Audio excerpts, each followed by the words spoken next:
100 రోజుల పరిపాలనలో చంద్రబాబు నాయుడు గారు అట్లీస్ట్ దీన్ని ముంగడికి తీసుకొచ్చినందుకు నేను ఆయనకు కృతజ్ఞత భావంతో ఆయనకు పాదాభివందనం చేస్తున్నా. ఎవడో ఒక్కోరైతే అట్లీస్ట్ దీన్ని బట్టబయలు చేసిరు కదా ధైర్యంతో.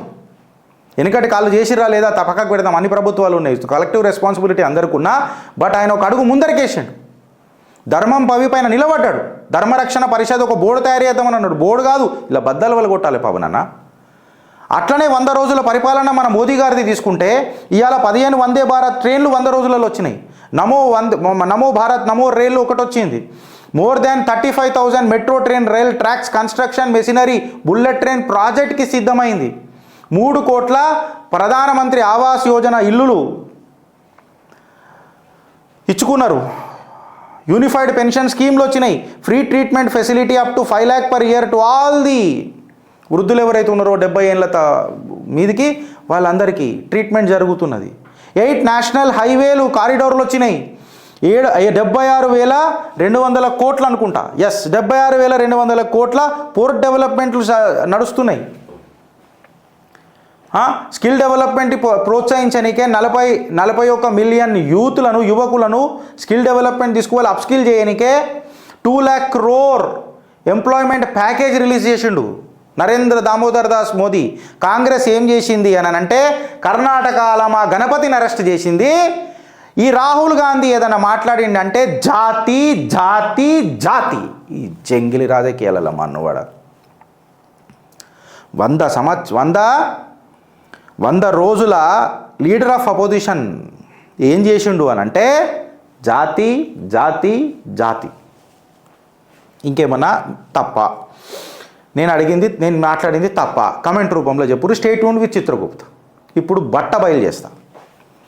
ఆడికి ఆగిపోలే ఇవాళ నా దేశం, ఆడికి ఆగిపోలే. రక్తం మరగబెట్టుండ్రి, ఛాతి పులాంచుండ్రి, గర్జించి చెప్పుండ్రి, గర్వించి చెప్పుర్రి. నా దేశ ప్రధాని చెప్పనించక ఛాతి నరేంద్ర దామోదర్ దాస్ మోదీ. అక్కడ పక్కకు లీడర్ ఆఫ్ ది అపోజిషన్ కూర్చొని ఉన్నాడు. టీషర్ట్ వేసుకోగానే ఛాతి పులాంచదు, ఆయన ఛాతి చపాతి అవుతుంది రాను అని చెప్పి గర్వించి చెప్పుర్రి, గర్జించి చెప్పుండ్రి. ఈ మాట నేను ఎందుకు అంటున్నానంటే జిఎస్టీ మంత్లీ ట్యాక్స్ కలెక్షన్ ఏదైతుందో అది 1.4 నుంచి 1.5 lakh crore దాటింది. చాయ్ వాలా ఏం బీక్తాడు అని అన్నారు. మీ ముంగట చూపిస్తున్నాడు జిఎస్టీ కలెక్షన్ ఎంత ఉందో, నేర్చుకోండి. ఇండియా ఏదైతే ఉన్నదో 2nd ప్లేస్లోకి వచ్చింది. అలా సోలార్ పవర్ అమెరికాని జపాన్ని కూడా తన్నేసింది. ఇండియా స్కై రాకెటింగ్ జీడిపి తీసుకుంటే India GDP is 8.2%, China is 6.7%. జాతి గాంధీ మాట్లాడతాడు కదా, పీకుడు గాంధీ మాట్లాడతాడు కదా, కాంగ్రెస్ పార్టీలో ఇలా ఉన్న లీడర్ ఆఫ్ ది అపోజిషన్ ఏం మాట్లాడుతావు అంటున్నా. చైనా 6.7% ఉంది, నా భారతదేశం 8.2% ఉన్నది, అమెరికా 4.2% ఉన్నది. మోదీ హే తో మున్కిన్ హే ఇలా చూపించింది నా దేశ ప్రధాని. ఇలా సూపర్ సానిక్ మిజైల్లల్లా భారతదేశం అగ్రగామిలు ఉన్నది. దిస్ ఈజ్ మోదీ ఎరా, శత్రు భయంకరం, భారత్ మాతాకి జై అని చెప్పి ముంగడికి పోతున్నది. వీడికి ఆగిపోయిందంట, వీడికి కాదు.